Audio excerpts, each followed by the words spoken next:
So we are continuing module 2 chapter 15 Shrimad Bhagavad Gita.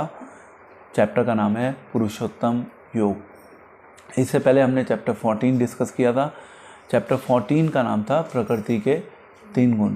प्रकृति के तीन गुण मीन्स सतोगुण, रजोगुण एंड तमोगुण। तो जब भी हम इस संसार की बात करते हैं तो ये पूरा संसार प्रकृति के तीन गुणों के द्वारा प्रभावित रहता है। और इस संसार से परे जितना भी है, भगवान, हमारी आत्मा, परमात्मा, भगवान का धाम, वो सब प्रकृति के तीन गुणों से परे है। उसको बोलते हैं शुद्ध सतोगुण। और भगवान स्वयं कभी भी प्रकृति के तीन गुणों के द्वारा प्रभावित नहीं होते। और हम सभी लोग प्रकृति के तीन गुणों के द्वारा प्रभावित रहते हैं, पूर्ण रूप से जकड़े रहते हैं। और हम सबको अगर इस संसार से बाहर निकलना है तो उसके लिए हमें अपने आप को प्रकृति के तीन गुणों से फ्री करना होगा। तो हमारा जो स्वभाव होता है, हम किस प्रकार से लोगों के साथ व्यवहार करते हैं, या हम क्या खाते हैं, वो बेसिकली हमारे स्वभाव को बेसिकली बनाता है। तो इसीलिए हमारा जो फूड है, जो फूड हम ग्रहण करते हैं, वो फूड भी प्रकृति के तीन गुणों में डिवाइडेड है, सतोगुण, रजोगुण एंड तमोगुण। तो कई बार लोग प्रश्न करते हैं कि प्रभु जी, प्याज खाने में क्या प्रॉब्लम है? प्याज तो एक नेचुरल फूड है जो खाना चाहिए, व्हाट इज़ द हार्म? तो उसका एक बहुत सरल उत्तर ये है कि हमारा जो फूड है 3 पार्ट्स में डिवाइडेड है। और प्याज जो है वो बाय डिफ़ॉल्ट तमोगुणी आहार है, बहुत ज़्यादा एग्रेशन को बढ़ाता है। तो जो लोग प्याज खाते हैं तो उनके अंदर ऐसा देखा जाता है एट टाइम्स कि वो कई बार गुस्सा जो होता है वो ज़्यादा होता है। तो they are very passionate about doing things in their life. So Krishna doesn't want us to eat onion because he also doesn't eat onion. Okay. So chapter 15 पुरुषोत्तम योग, श्लोक संख्या 1। श्री भगवान उवाच उदर्वमूलम् अधः शाखम् अश्वत्थं प्राहु अव्ययम् छन्दांसि यस्य पर्णानि यस्तमा वेद स वेदवित्। भगवान ने कहा जाता है कि एक शाश्वत अश्वत्थ वृक्ष है जिसकी जड़ें तो ऊपर की ओर हैं और शाखाएं नीचे की ओर तथा पत्तियां वैदिक स्तोत्र हैं। जो इस वृक्ष को जानता है वह वेदों का ज्ञाता है। अब भगवान सबसे पहले प्रकृति के बारे में कंटिन्यू कर रहे हैं। प्रकृति मीन्स ये संसार भी एक प्रकृति की ही मैनिफेस्टेशन है। तो कंपैरिजन दिया गया है यहाँ पे किस चीज़ से? एक अश्वत्थ के वृक्ष के साथ। तो अश्वत्थ का जो वृक्ष है वो बहुत बड़ा होता है, it's a very big. That is why भगवान कृष्ण ने स्पेसिफिकली यहाँ पे अश्वत्थ वृक्ष का रेफरेंस दिया है। वो क्योंकि बड़ा है और उसमें जड़ें भी हैं, उसमें शाखाएं भी हैं और पत्तियां हैं, टहनियाँ हैं, सब चीज़ें हैं। और भगवान कह रहे हैं कि जो इस वृक्ष को जानता है वो क्या है? वो वेदों को जानता है। अब इस वृक्ष का क्या है? ये जो वृक्ष है, ये इसकी जो जड़ें हैं वो ऊपर है। ऐसा पेड़ आप लोगों ने कभी देखा है जिसकी जड़ें ऊपर की तरफ हो? तो अगर आपको मेंटली इस चीज़ को विजुअलाइज करना हो कि हमने तो कभी ये पेड़ देखा ही नहीं है इस तरीके का, कौन से पेड़ की बात हो रही है यहाँ पे? तो श्रील प्रभुपाद इसके तात्पर्य में बता रहे हैं कि ये जो अश्वत्थ पेड़ जिससे भगवान कंपेयर कर रहे हैं, इसको हम समझ सकते हैं जैसे आप एक नदी के किनारे पर जाएँ तो नदी के किनारे पर पेड़ लगे होते हैं और उन पेड़ों की परछाई एज इट इज़ पड़ रही होती है पानी में। तो जब आप उस परछाई को देखते हैं, उस परछाई में क्या होता है? जड़ें ऊपर की तरफ होती हैं। ऐसा लगता है वो जो बाकी सारी चीज़ें हैं वो पानी में हैं, जड़ें ऊपर की तरफ हैं। तो you can visualise through that. क्योंकि ये जो भौतिक संसार है जिसको हम बोलते हैं ये संसार, ये भौतिक संसार अल्टीमेटली कहाँ से आया? भगवान के संसार से। तो ये क्या है? ये प्रतिबिंब है भगवान के संसार का, जिसको हम बोलते हैं आध्यात्मिक जगत या भगवान का धाम। तो भगवान का धाम ऊपर है और ये संसार नीचे है। तो ये जो संसार है ये भगवान के धाम की परछाई है। It is called as perverted reflection. तो इसी प्रकार से वो ट्री है, ट्री की परवर्टेड रिफ्लेक्शन वाटर में पड़ रही है। तो श्रील प्रभुपाद तात्पर्य में एक बहुत अच्छी चीज लिख रहे हैं, जब कोई कहता है कि अमुक व्यक्ति वेद जानता है तो इससे समझा जाता है कि वह इस जगत की आसक्ति से विच्छेद करना जानता है। तो बहुत अच्छा पॉइंट प्रभुपाद जी बता रहे हैं कि ये जो संसार है, इस संसार को बेसिकली एक पेड़ से कंपेयर किया गया।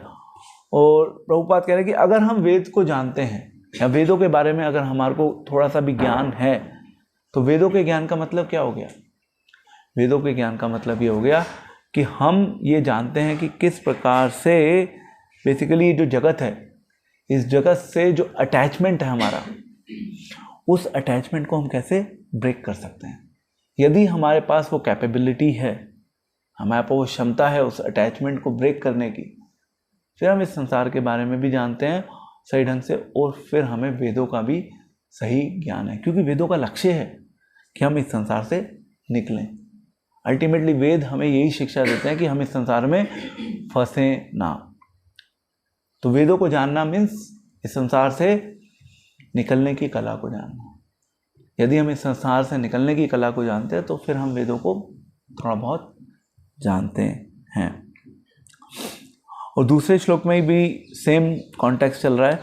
इस वृक्ष की शाखाएं ऊपर तथा नीचे फैली हुई हैं और प्रकृति के 3 गुणों द्वारा पोषित हैं। इसकी टहनियाँ इंद्रिय विषय हैं और इस वृक्ष की जड़ें नीचे की ओर भी जाती हैं, जो मानव समाज के सकाम कर्मों से बंधी हुई हैं। तो यहाँ पे अब लोगों का मतलब जो हम लोग हैं, हमारा कंपैरिजन किया जा रहा है। हम क्या करते हैं, इस संसार में जब आते हैं तो हम अलग अलग प्रकार के कर्मों में बंध जाते हैं। उन कर्मों का कोई अंत नहीं होता। It is like a never ending process. तो बता रहे हैं कि शाखाएं जो हैं, शाखाएं ऊपर भी हैं और वो शाखाएं नीचे भी हैं। शाखाएं दोनों तरफ हैं। अब आप कहेंगे ये कैसे पॉसिबल है? क्योंकि ऊपर के लोकों में भी लोग रहते हैं, भगवान के धाम में, या अगर आप नीचे जाएंगे देवलोक में लोग रहते हैं जिनके पास देवी गुण होते हैं। अभी हम डिस्कस करेंगे देवी गुण एंड आसुरी गुण के बारे में।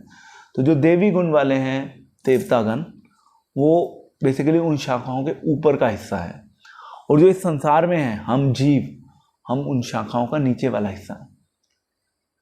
वो कंपैरिजन किया गया है। एंड इसकी जो टहनियाँ हैं, अब वो शाखाएं हैं तो शाखाओं की टहनियाँ भी होंगी। वो टहनियाँ हैं इंद्रिय विषय। इंद्रिय विषय में जिससे हम इस संसार की चीज़ों को भोगते हैं। The object of enjoyment, anything that gives the enjoyment to your senses is the object. Anything, आंखों से कुछ अच्छा देखना हमें अच्छा लगता है तो वो हमारा ऑब्जेक्ट ऑफ एंजॉयमेंट हो गया। सुनना अच्छा लगता है, वो हमारा ऑब्जेक्ट ऑफ एंजॉयमेंट हो गया। कुछ चीज़ बोलना हमें बहुत अच्छा लगता है, that becomes the object of our enjoyment.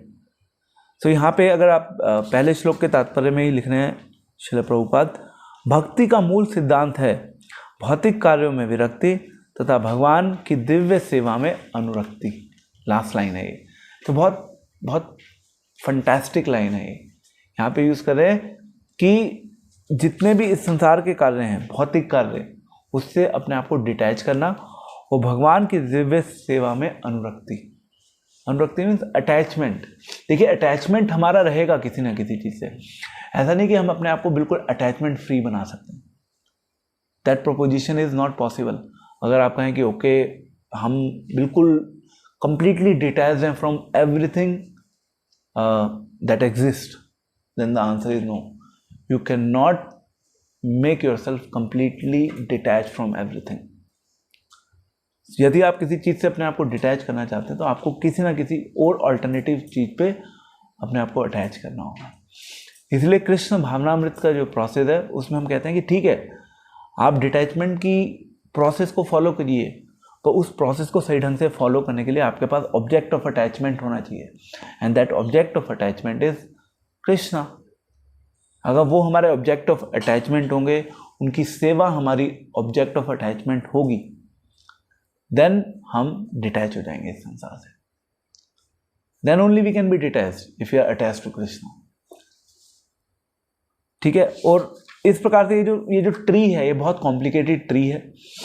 इस कॉम्प्लिकेटेड ट्री में हम सब लोग फंसे हुए हैं।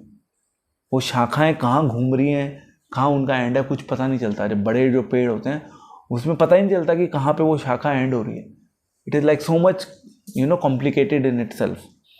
सो लाइकवाइज हम सबकी लाइफ बहुत ज़्यादा कॉम्प्लिकेटेड है। So that's why Krishna has given this comparison of the tree. तो ये बेसिकली एक, इसको बोलते हैं विश्लेषण करना, विश्लेषण, एनालिसिस। ये एनालिसिस है इस संसार का, इस संसार का एनालिसिस, अपना एनालिसिस और इस संसार के लोगों का एनालिसिस। वो फिर हम ऑब्वियसली नेक्स्ट इज भगवान का एनालिसिस। एनालिसिस करना मीन्स जानना, उसके ऊपर सोचना, विचार करना। तो वो जो प्रोसेस है, जलाशय के तट पर वृक्ष का प्रतिबिंब जल जो है, जिसको हम सोच रहे हैं, जिसके ऊपर हम विचार कर रहे हैं, उसको समझने की कोशिश कर रहे हैं, वो वैश्लेषिक अध्ययन कहलाता है। वो वैश्लेषिक अध्ययन बेसिकली धीरे धीरे हमें सिखाता है कि किस प्रकार से हमें अपने आप को इस संसार से निकालना है। फंसे हुए हम लोग, निकलना बहुत जरूरी है। तो इस संसार का ज्ञान हो गया। उसके बाद नेक्स्ट श्लोक पेज नंबर 413, वहाँ पे आ रहा है, जो झूठी प्रतिष्ठा, मोह तथा कुसंगति से युक्त हैं, जो शाश्वत तत्व को समझते हैं, जिन्होंने भौतिक काम को नष्ट कर दिया है, जो सुख तथा दुख के द्वंद्व से मुक्त हैं और जो मोह रहित होकर परम पुरुष के शरणागत होना चाहते हैं, वह उस शाश्वत राज्य को प्राप्त होते हैं। तो यहाँ पे एक शब्द आ रहा है बहुत इंपॉर्टेंट, जो मोह रहित होकर परम पुरुष के शरणागत होना जानते हैं। परम पुरुष मीन्स भगवान कृष्ण को शरणागत, भगवान कृष्ण की शरण ग्रहण करना जानते हैं। उन्हें पता है कि कैसे हम भगवान की शरण प्राप्त कर सकते हैं, वह उस शाश्वत राज्य को प्राप्त होते हैं। जो भगवान की शरण ग्रहण करना चाहते हैं वही अल्टीमेटली भगवान का जो धाम है, उस भगवान के धाम में जाने के अधिकारी बन सकते हैं। अब नेक्स्ट श्लोक में फिर भगवान ने बता दिया कि वो धाम क्या है, जो बेसिकली बता रहे हैं, ना तद्भास्यते सूर्यो ना शशांको। तो परम धाम या जो शब्द दिया है शाश्वत राज्य, ये शाश्वत राज्य क्या है? ये भौतिक संसार हो गया टेम्परेरी राज्य, the material world. Material world को कंपेयर कर लिया यहाँ पे ट्री से। अब हम बात कर रहे हैं यहाँ पे स्पिरिचुअल वर्ल्ड की। वो स्पिरिचुअल वर्ल्ड क्या है, उस स्पिरिचुअल वर्ल्ड का रेफरेंस यहाँ पे फर्दर दिया हुआ है। श्लोक संख्या 6 हमने डिस्कस किया था पहले, उसमें स्पिरिचुअल वर्ल्ड का रेफरेंस आ रहा है। एंड देन नेक्स्ट, अब हम जो जीव हैं, हमारा ओरिजिन क्या है, हम कहाँ से आए? जनरली लोग सोचते हैं कि ओके हमारा ओरिजिन थ्योरी ऑफ इवोल्यूशन से हुआ या बिग बैंग थ्योरी से हुआ। It's like we got evolved with the passage of time through matter, but that's not reality. And Krishna is telling here very clearly, mame vansha jeevaloka jeevabhuta sanatana manasastani indriyani prakriti sthani karishyati। अनुवाद, इस बद्ध जगत के सारे जीव मेरे शाश्वत अंश है। बद्ध जीव के जीवन के कारण वे छहों इंद्रियों से घोर संघर्ष कर रहे हैं, जिनमें मन भी सम्मिलित है।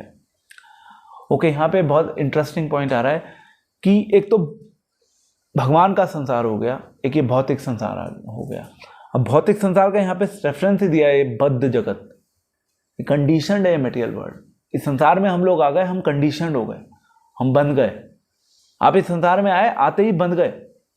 और इस संसार का क्योंकि ये नेचर है ऐसा, वो बांधेगा हमें इस संसार में। अब वो जो जीव हैं, हम लोग जो हम सब इस संसार में आए हैं, भगवान कह रहे हैं कि वो मेरे ही शाश्वत अंश हैं। They are actually part and parcel of mind only. अब वो क्योंकि यहाँ पे जीवन जो है वो बद्ध है, बंधा हुआ है, तो स्ट्रगल शुरू हो जाता है, द स्ट्रगल फॉर एग्जिस्टेंस। अगर आप एनालाइज करें तो हमारे parents At times they have to face a lot of difficulties to get them admitted to a right hospital so that we can actually take birth. तो struggle शुरू हो जाता है बचपन से ही. हॉस्पिटल मिलने में दिक्कत होती है, हॉस्पिटल मिल जाता है, उसके बाद फिर स्कूल मिलने में दिक्कत होती है. स्कूल कहाँ पे एडमिशन करवाएं, बहुत सारे पैसे विल हैव टू स्पेंड, उसके लिए बहुत सारे पैसे कमाने होंगे. एंड देन स्कूल मिल गया, नेक्स्ट क्या होगा? कॉलेज की दिक्कत शुरू हो जाएगी. कॉलेज के बाद जॉब का संघर्ष शुरू हो जाएगा. तो लाइफ इज़ फुल ऑफ संघर्ष. और फिर उसके बाद जब शादी के लिए लड़का लड़की ढूंढना एक बहुत बड़ी प्रॉब्लम है आज के समय में. शादी होना एक बहुत बड़ा चैलेंज है. शादी होने के बाद फिर बच्चे हो जाते हैं, फिर वो साइकिल दोबारा से शुरू हो जाती है. This is a world that we live in. So this world is full of struggle and this is a struggle at every moment of our life, because ये नेचर है इस संसार का. डिफाइन कर रहे हैं यहाँ पे भगवान क्लियरली कि ये जो जगत है ये बद्ध है, बंधा हुआ है ये. और जैसे ही हम इस संसार में आ गए हम भी बंध गए, क्योंकि हम इस संसार में हैं. और संघर्ष चलता रहता है, कॉन्टिन्यूस स्ट्रगल. किस प्रकार से इस शरीर को मेंटेन करें, इसी स्ट्रगल में हमारी लाइफ जो है वो निकल जाती है प्रैक्टिकली. एंड देन हमें 55 साल 60 साल के बाद रियलाइज होता है we practically did not do anything. There was so much we could have thought of. हमारे मन में अलग अलग विचार आते हैं, but the time is gone, the life is gone. Anyhow, this is how Krishna is connecting our relationship with himself and with this world. तीनों चीजें कनेक्टेड हैं इस श्लोक में, देख रहे हैं आप. हम, भगवान और ये संसार. मन भी आ रहा है यहाँ पे. मन भी एक इंद्रियां हैं, ये बता रहे हैं भगवान इस श्लोक में. देन नेक्स्ट श्लोक अगर आप देखें 15वें चैप्टर का 15वां श्लोक. सर्वस्य चाहम हृदय सन्निविष्टो मत्तः स्मृति ज्ञानम पोहनम च वेदेश्च सर्वैरहमेव विद्या वेदांत कृत देव विदेव चाहम. मैं प्रत्येक जीव के हृदय में आसीन हूँ और मुझसे ही स्मृति ज्ञान तथा विस्मृति होती है. मैं ही वेदों के द्वारा जानने योग्य हूँ. निसंदेह मैं वेदांत का संकलन करता तथा समस्त वेदों का जानने वाला हूँ. तो सबसे पहले भगवान बता रहे कि मैं जितने भी इस संसार में जीव हैं उन सभी जीवों के हृदय में परमात्मा के रूप में बैठा हूँ. सर्वस्य चाहम हृदय सन्निविष्टो. और मुझसे ही क्या आता है? स्मृति आती है, और मुझसे ही विस्मृति आती है.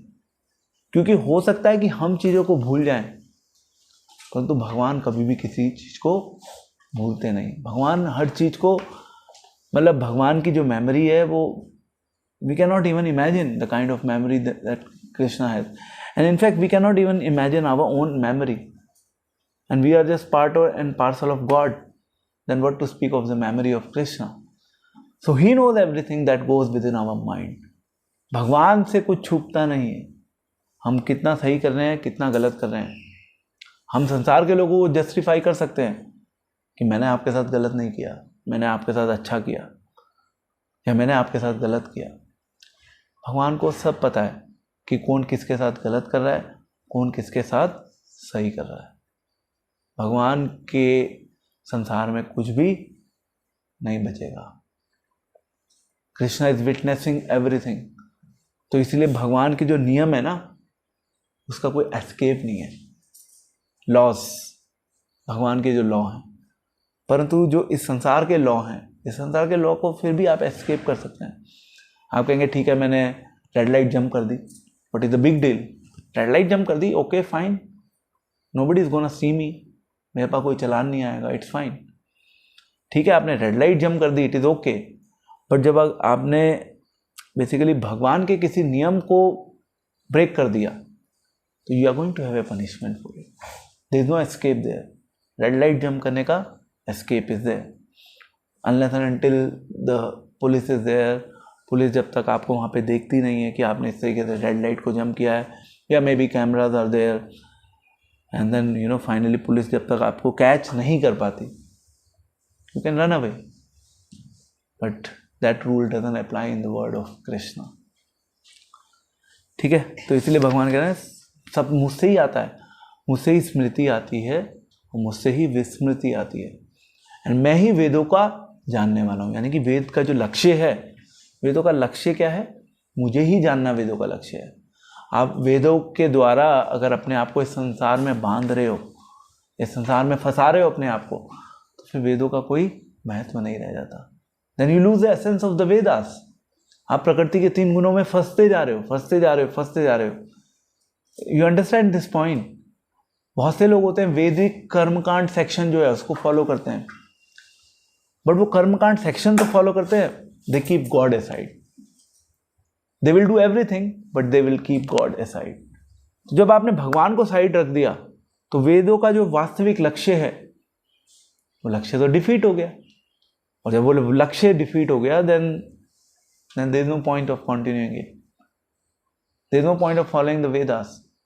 Any how there is one reason for it. हमने डिस्कस किया है कि भगवान ने वेदों में कर्मकांड सेक्शन भी बताया, वो इसलिए बताया क्योंकि सोसाइटी में सब लेवल्स के लोग हैं, अलग अलग लेवल्स के लोग हैं, और भगवान चाहते हैं सभी लोगों का उत्थान हो।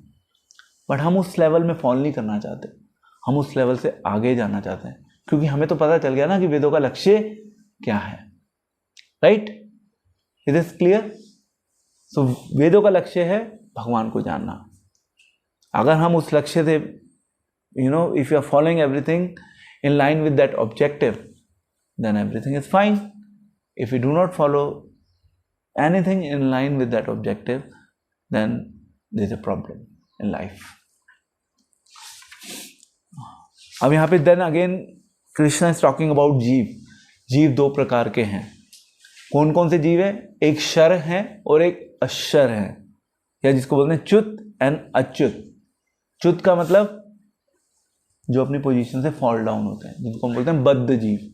एंड अच्युत कौन होते हैं? अच्युत जो अपनी पोजीशन से कभी फॉल डाउन नहीं होते, जिनको बोलते हैं मुक्त जीव।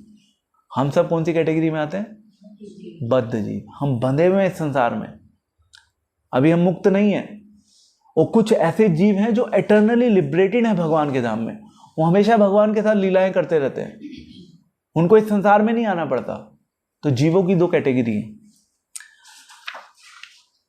ओके, अब फाइनल कंक्लूजन क्या कह रहे हैं भगवान इस श्लोक में, इस चैप्टर में, पुरुषोत्तम योग में? जो कोई भी मुझे संशय रहित होकर पुरुषोत्तम भगवान के रूप में जानता है वह सब कुछ जानने वाला है।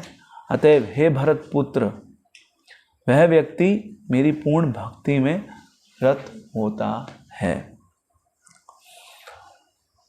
तो जो भगवान को जानता है प्रैक्टिकली, या जो भी भगवान को जानने का प्रयास कर रहा है, उसको सब चीज़ें पता है, सब चीज़ों का ज्ञान है, वो ज्ञाता है। कहते हैं सच्चित आनंद। सत means full of knowledge. Full of knowledge means हमें पूर्ण ज्ञान हो गया। अगर हम भगवान के कांटेक्ट में आ गए तो हमें पूर्ण ज्ञान हो गया। अब आप कहेंगे हमें पूर्ण ज्ञान कैसे हो गया? हमें पूर्ण ज्ञान इसलिए हो गया क्योंकि हम उस व्यक्ति के कांटेक्ट में आ गए जिसको सब चीज़ों का ज्ञान है। भगवान को सब चीज़ों का ज्ञान है, हमें सब चीज़ों का ज्ञान नहीं है। भगवान को हम बोलते हैं ना past present future. Krishna knows everything but we don't know anything. But as soon as we come in the contact of Krishna then we also get to know many things, everything in a way. To the extent we know Krishna, to that extent we know everything, and to the extent we do not know Krishna, to that extent we don't know anything in this world or anything beyond this world also. Okay, so this is the point. Okay, यहाँ पे अब basically इस chapter में जो theme चल रही है इसका नाम है पुरुषोत्तम योग। पुरुषोत्तम मीन्स भगवान का एक नाम है पुरुषोत्तम, ही इज लाइक परम पुरुष। तो पुरुषोत्तम योग में भगवान कह रहे हैं कि अल्टीमेटली मुझे जानो, इस संसार को जानो, मेरे साथ तुम्हारा क्या संबंध है उस संबंध को जानो, और अल्टीमेटली किस प्रकार से भक्ति में रत होकर तुम पूर्ण ज्ञान भी प्राप्त कर सकते हो और अपने आप को इस संसार से निकाल भी सकते हो, और वेदों के लक्ष्य को जानो। और स्टार्टिंग भगवान ने की एक एनालॉजी से, जहाँ पे ट्री का एग्जाम्पल दिया, अश्वत्थ के पेड़ का एग्जाम्पल दिया भगवान ने, और भगवान ने कंपैरेटिव व्यू प्रेजेंट किया कि भौतिक संसार भी है, इसके अलावा एक और संसार है, उस संसार के बारे में भी जानो। केवल इस संसार के बारे में मत जानो, उस संसार के बारे में भी जानो। उस संसार के बारे में जानने के लिए हम ये प्रयास कर रहे हैं, let us know about God, because जहाँ पे हमें जाना है हमें उस जगह के बारे में तो पता होना चाहिए। अगर हमें उस जगह के बारे में पता नहीं होगा तो हम वहाँ पे जाके करेंगे क्या? वहाँ पे हमें एक्शन क्या करना है, हमें उस एक्शन के बारे में पता होना चाहिए।